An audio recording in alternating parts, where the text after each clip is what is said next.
An 18-month sample of Alberta Health Services spending habits shows $60,000 a month going to things like executive coaching and leadership development.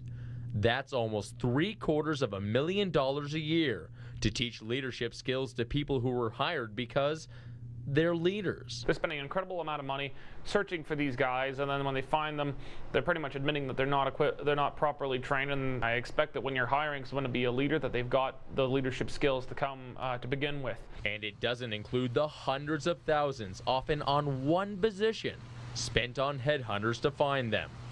And we don't know how many are still around.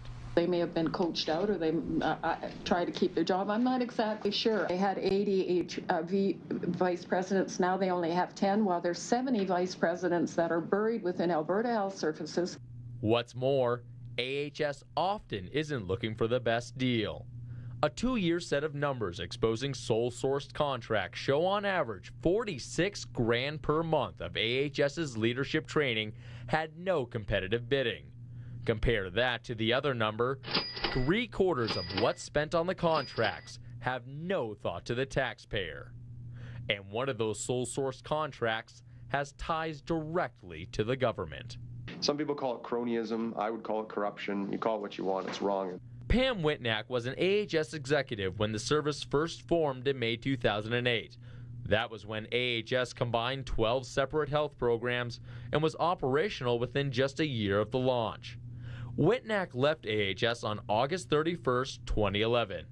On September 1st, the day after Pam Whitnack left, the company Whitnack & Associates landed a $252,000 one-year contract for coaching, mentoring, and managing change. Pam Whitnack owns that company. She also has hundreds of thousands more in smaller government contracts. Mr. Speaker, Ms. Whitnack must be the Vince Lombardi of executive coaches to keep on getting these sweetheart contracts. I'd say she's more like John Tortorella of executive coaches, coaching AHS executives out of their jobs all over the place. The government defended the decision to hire Whitnack, saying she's a person they knew could do the job and do it well. As for leadership development, Premier Hancock points to the fact AHS is one of the largest employers in the country. With 100,000 recently merged employees, someone does need to call the shots. There is a lot of reorganization and work to do to create a corporate entity that can move forward. I'm not in a place where I can go back and second guess what the leadership of that felt they needed to have in order to create a cohesive team, a cohesive work environment, and to be able to focus on the work that needed to be done. Health Minister Fred Horn points to the fact the spending is minuscule compared to the big picture. In a $13 billion budget, it doesn't seem unreasonable that they'd be investing in their own people.